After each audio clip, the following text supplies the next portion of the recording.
दोस्तों, जिन लोग का सपना होता है सरकारी नौकरी पाना, तो उनके लिए बहुत ही बड़ी खुशखबरी आ गई है। यानी कि असिस्टेंट टीचर यानी कि प्राइमरी टीचर। तो यहाँ पे प्राइमरी टीचर का वैकेंसी आ गया है। और सबसे खुशी की बात यह है कि जिनके पास बीएड नहीं है तो वो लोग भी इस फॉर्म को अप्लाई कर सकते हैं, क्योंकि असिस्टेंट टीचर यानी कि प्राइमरी टीचर यहाँ पे आपको बीएड की डिग्री मांगा नहीं गया है। यानी कि here are not requirement of BEd degree or BEd qualification. तो आप सभी लोग ध्यान से वीडियो पूरा देखिए। इस फॉर्म को अप्लाई करने के लिए, इस जॉब को अप्लाई करने के लिए आपके पास कौन सी क्वालिफिकेशन होनी चाहिए, आपके पास कौन सा डिग्री होना चाहिए और आपका एज कितना होना चाहिए, किसको कितना छूट मिलेगा, और यहाँ पे सबसे मोस्ट इम्पोर्टेंट डॉक्यूमेंट वेरिफिकेशन। अगर आप लोग के पास जो बताऊंगा डॉक्यूमेंट, वो डॉक्यूमेंट नहीं रहेगा तो आप सभी लोग इसके फॉर्म को अप्लाई नहीं कर सकते हैं। अब यहाँ पे आप सभी लोग देख सकते हैं, यहाँ पे इस पोस्ट का नाम है असिस्टेंट टीचर यानी कि प्राइमरी टीचर। आपको यहाँ पे क्लास 1 से लेकर के 5 तक के बच्चों को पढ़ाना है। क्लास 1 से 5 तक। देखिए यहाँ पे लिखा गया पोस्ट कोड और यहाँ पे नेम ऑफ पोस्ट और यहाँ पे नेम ऑफ डिपार्टमेंट, किस कास्ट में कितना पोस्ट आया है, यहाँ पे सारा चीज़ लिखा गया है। यहाँ पे यूआर के लिए यहाँ पे टोटल है वो है 502 और ओबीसी के लिए 306, एससी के लिए 166 और यहाँ पे एसटी के लिए यहाँ पे दिया गया है एसटी के लिए 69। तो यहाँ पे जो भी यहाँ पे कैटेगरी है UR, OBC, SC, ST, EWS, तो यहाँ पे सारा यहाँ पोस्ट दिया गया है। तो यहाँ पे आपके एजुकेशन के हिसाब से भर्ती आया है असिस्टेंट टीचर का। और हम यहाँ देखते हैं कि इस फॉर्म को अप्लाई करने के लिए आपके पास कौन सी डिग्री होनी चाहिए। देखिए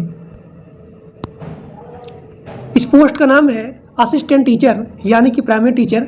आपको 1 से लेकर के 5 तक के बच्चों को पढ़ाना है और यहाँ पे दिया गया है DSSB, यानी कि इस संस्था का नाम है DSSB। यही जो है इस पोस्ट को हायर किया है, इस भर्ती को लाया है। DSSB का मतलब होता है दिल्ली सब ऑर्डिनेट सर्विस सिलेक्शन बोर्ड। और यहाँ पे टोटल पोस्ट रहने वाला है 1180, ठीक।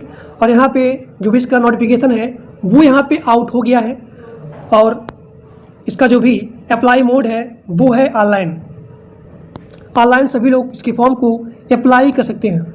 यहाँ पे दिया गया है कि इस पोस्ट को, इस जॉब को अप्लाई करने के लिए आपके पास कौन सी डिग्री होनी चाहिए।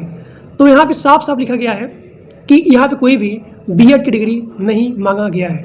यानी कि अगर आप 12 पास आउट हो और कम से कम आपका जो भी परसेंटेज है वो है 50%, तब भी आप इसके फॉर्म को अप्लाई कर सकते हैं। जो लोग का डीएलएड है, डिप्लोमा है, वो सभी लोग इसके फॉर्म को अप्लाई कर सकते हैं। लेकिन यहाँ पे मैंडेटरी है वो है सीटेट, यानी कि सीटेट पेपर 1 आपका यहाँ पे क्वालिफाइड होना चाहिए। और सबसे मोस्ट इम्पोर्टेंट वो है लैंग्वेज को लेकर के, यानी कि आपको हिंदी और यहाँ पे इंग्लिश, हिंदी इंग्लिश पढ़ना, लिखना और यहाँ पे बोलना आना चाहिए।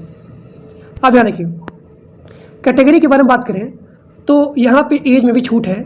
मिनिमम इसका एज है 18 साल और यहाँ पे मैक्सिमम एज है 30 साल। यानी कि इस फॉर्म को अप्लाई करने के लिए आपका मिनिमम एज 18 साल और यहाँ पे मैक्सिमम एज 30 साल होना चाहिए।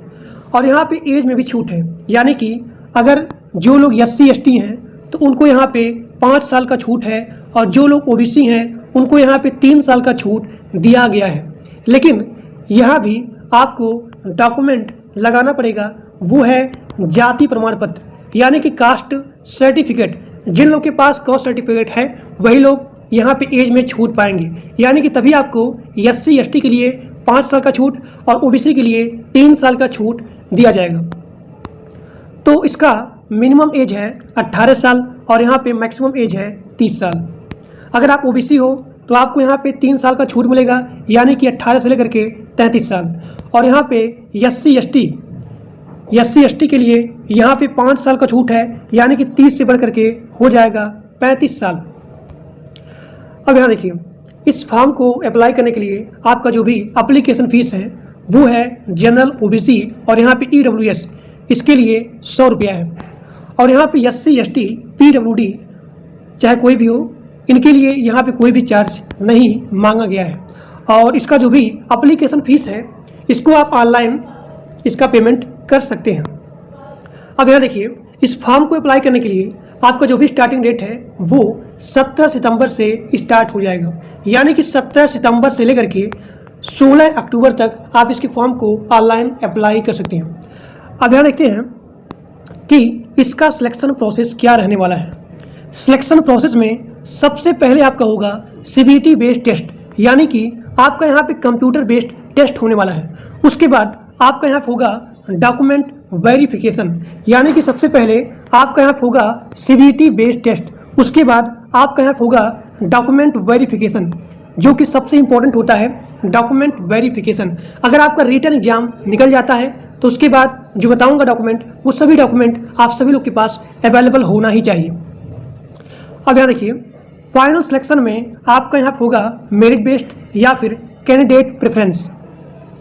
अब देखिए, मिनिमम क्वालिफाइंग मार्क वो है जनरल, और यहाँ पे EWS इसके लिए मात्र 40%, और यहाँ पे OBC के लिए 35%, और यहाँ पे SC ST या फिर PWBD इसके लिए है 30%।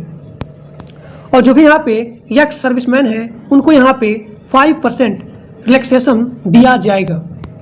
अब यहाँ पे सबसे मोस्ट इम्पॉर्टेंट है वो है डॉक्यूमेंट वेरिफिकेशन। यहाँ पे सबसे पहले आपसे मांगा जाएगा पासपोर्ट साइज का फोटोग्राफ, मिनिमम 4 फोटो, और यहाँ पे मैक्सिमम 20 फोटो अवेलेबल होना ही चाहिए। यानी कि अप्लाई से लेकर के ज्वाइनिंग तक आपको यहाँ पे सेम फोटो अवेलेबल होना चाहिए। उसके बाद सिग्नेचर, और उसके बाद यहाँ पे मांगा जा रहा है बर्थ सर्टिफिकेट। तो बर्थ सर्टिफिकेट में या फिर अपना यहाँ पे मतलब कि यहाँ पे मांगा जा रहा है एज प्रूफ। तो एज प्रूफ में आप अपना बर्थ सर्टिफिकेट लगा सकते हैं। जिन लोग के पास बर्थ सर्टिफिकेट नहीं है तो वो लोग यहाँ पे अपना 10 का मार्कशीट या फिर सर्टिफिकेट लगा सकते हैं। और जो भी आपका यहाँ पे क्वालिफिकेशन है उसका सर्टिफिकेट आप लगाएंगे डॉक्यूमेंट वेरिफिकेशन में। अब देखिए, यहाँ पे जितने सारे कास्ट हैं वो सभी कास्ट इसके फॉर्म को अप्लाई कर सकते हैं। अब यहाँ पे जाति प्रमाण पत्र उन्हीं को लगाना है जिनको यहाँ पे एज में छूट मिलेगा, यानी कि SC ST OBC और यहाँ पे EWS। अगर आप अपना जाति प्रमाण पत्र लगाएंगे तभी आपको एज में छूट मिलेगा, ठीक।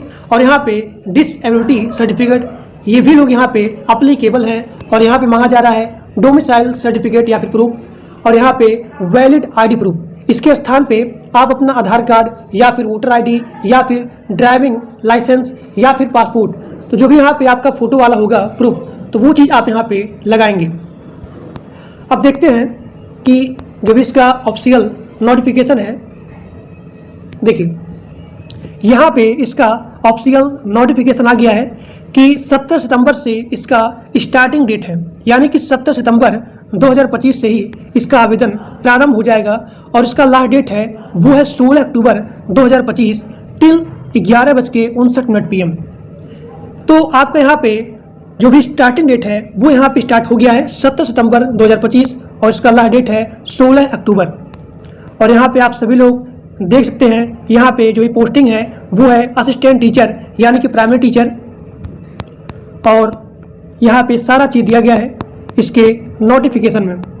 देखिए, यहाँ पे जो भी आपका पोस्ट रहेगा, जो भी आपकी डिग्री रहेगी, उसके बिहाफ पे ही आपको यहाँ पे क्वेश्चन दिया जाएगा। यानी कि जिस पोस्ट के लिए आप अप्लाई कर रहे हैं तो उसी पोस्ट के हिसाब से यहाँ पे आपसे जो भी आपका एग्ज़ाम है उसी बेस पे होने वाली है। और यहाँ पे सारा चीज़ दिया गया है। मैं इसके PDF को अपने व्हाट्सएप ग्रुप में और अपने टेलीग्राम ग्रुप में डाल दूँगा, तो आप सभी लोग इसके पूरे नोटिफिकेशन को अच्छे से पढ़ सकते हैं।